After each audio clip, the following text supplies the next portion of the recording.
Hello, welcome to Let's Ask. This is another exciting episode when Dr. Ingo from remnantresearch.org. Please remember to visit remnantresearch.org if you have any concern or questions about Bible and history. There's just so much, a wealth of information there available for you. Dr. Ingo, you've been here before and you've answered questions and you've done an excellent job. Today is a very difficult question. And the question is, let's ask Dr. Ingo. Dr. Ingo, why are there so many versions of the Bible? And which version is the best one to use? Thank you for that question. I am fascinated by Bible translations, and somebody once quipped, it's a famous statement in Italian, traduttore traditore. The translator is a traitor. Is that really true? Well, growing up in Germany, I grew up Lutheran, then later joined the Advent movement. But growing up in Germany, we had religion classes in high school. And I always wanted to get brownie points with the teachers. So we had to carry Bibles from the teacher's lounge to the classroom. We also read Voltaire, Nietzsche, Karl Marx, books by different philosophers in religion class. But I always knew that this Bible that I really didn't understand, we read from the Sermon from the Mount, maybe the Ten Commandments, but very limited. But I knew the Bible was a special book. There are really three types of translation. There are hundreds of translations in the English language, and they're working on more every day. But here are the three types of translation. Literal translations like King James, New American Standard, English Standard Version would fall into that category, New King James. They are more literally translated. Then we have in the middle the NIV type of translation, Holman Christian Standard Bible. That is dynamic equivalent, trying to put the language more into the words of today's people and into the target audience. And then there's a third category. I'm not a real fan of this category myself, to be honest. It is paraphrasing. That is really trying to speak in the language of the street, young people, but often it is moving away from the original quite far, and you run the risk of what we would now call, quote, lost in translation. There are a couple more categories I want to point out, and this is a little bit technical, but I love this subject, so bear with me for just a couple minutes. There are translations that are based on the textus receptus. You might have never heard of that term. That is okay. It means a certain Greek family of manuscripts. And the King James, the famous King James, I have one here, I've used this Bible for many years, is based on this family of manuscripts. And then we have another family of manuscripts. I'm German, I admit it, and there is a critical text by several scholars named Nestle and Aland and others. They base their translation on a different group of manuscripts. And I have one example here. It's a Revised Standard Version that we will talk about here in a minute. What does all this mean? Well, for example, Matthew 17, verse 21, this kind will only depart by prayer and fasting. You will find that verse only in the Textus Receptus group of manuscripts, King James, New King James, for example, but not in the other modern translations, for example. One more example, Revelation chapter 22, verse 14. Look it up sometime with different versions. Revelation 22, 14. In fact, I should share the screen briefly. Revelation 22, 14. So you know what I'm talking about. Blessed here on the left side on my monitor. Blessed are they that do his commandments, that they may have the right to the tree of life and may enter in through the gates into the city. Listen to the NIV here.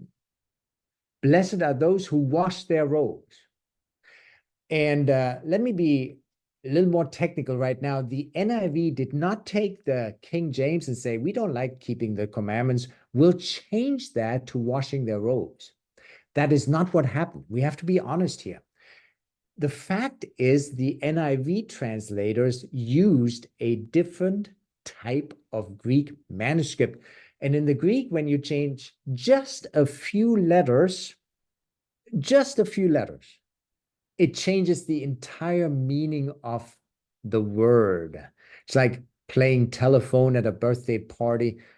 The first person hears something, and then a scribe in the back hears something totally different, even though the words are not that much different. I'm cool. That has a whole new meaning. Today, my grandma would get me a coat because that means I'm cold. But among teenagers, that would mean something totally different, but it's the same word. Very similarly with Bible translations. So different manuscript families. I have a recommendation, and not everybody might be happy with me doing that, but I would say if you speak English, and I'm English second language, you owe it to yourself once in your lifetime to read through the King James. I take my hat off to those translators. They did it without computers and emails. Scholars now can trade information so quick on a website, email, texting, and the King James translators, that was a monumental feat to unite the empire on one translation before the empire was split between the Geneva Bible and the Puritan Bible and the Bishop's Bible. And read it, just read it through. I've done it more than once. It is a tremendous spiritual experience also for your English. As a chaplain in a hospice setting, I've also used the New King James because I dealt with people with no church background whatsoever. And it was helpful to have a language that was a little more up to date.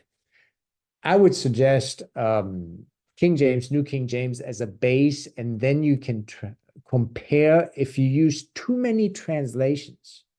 Regardless of the King James NIV debate, if you use too many translations, you don't develop an acoustic home base for memorization, for becoming familiar where a text is. In this setting, I would like to add a couple more things. I recommend a paper Bible, not because I'm old-fashioned or getting old. A paper Bible is three-dimensional. You learn after a while that Psalm 23 is on the left side at the bottom, and it becomes a friend. And if you lost it, you would miss it. An electronic Bible, your cell phone, very convenient. I use it as well, hundreds of translations, different languages, but you turn it off and it's gone, and your screen on your cell phone is two-dimensional still. It's only two dimensions. And I think my brain appreciates a Bible that I can touch, feel, turn the pages. I see where I'm at. It's a practical aspect to Bible translation. You can write dates in it and make it your companion. Now, having said all this, I didn't really grow up with a tight church environment, going to church every Sunday or Saturday for Sabbath. And I came to America in 1985, the first time as an exchange student. And I want to tell you something. And some King James folk might not like this, but this is the reality. At a yard sale, a friendly couple gave me or sold me very cheap, I don't remember, this very Bible. And there's a dedication in here to Ingo, August 25, 1985. Welcome to America. May your stay here be enjoyable. Best wishes. And then they signed their names. And I started reading this Bible. No, I started devouring this Bible. It reminds me of Jeremiah 15, verse 16. They found your words and they ate them. Yeah, I underlined. I came home from high school, public high school. I practiced the piano. I did my homework, chores, if there were chores. And then I sat and just read from cover to cover. I not only discovered America, I discovered God. God discovered me. I discovered his word and I developed a love for it. And now here it comes. It was a revised standard version. I did not know that the English language had hundreds of translations. It was just a spark from God and inspiring me to read his word the way I had it. And I happen to have a revised standard version.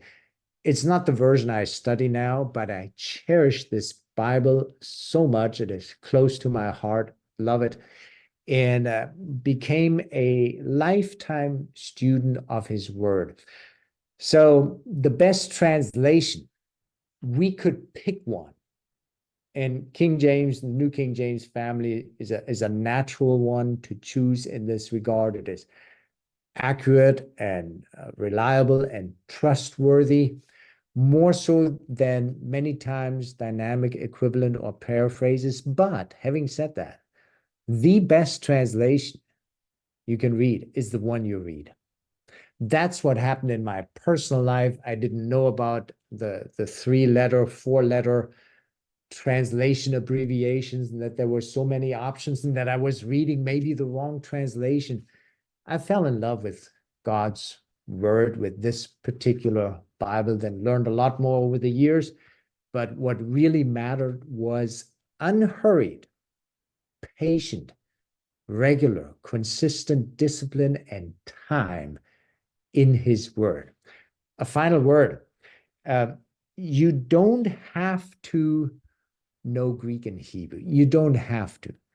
If you have the opportunity, I highly recommend. It is painful. It is a long journey, but learn to read it in the original languages. If you just learn a little, you become dangerous.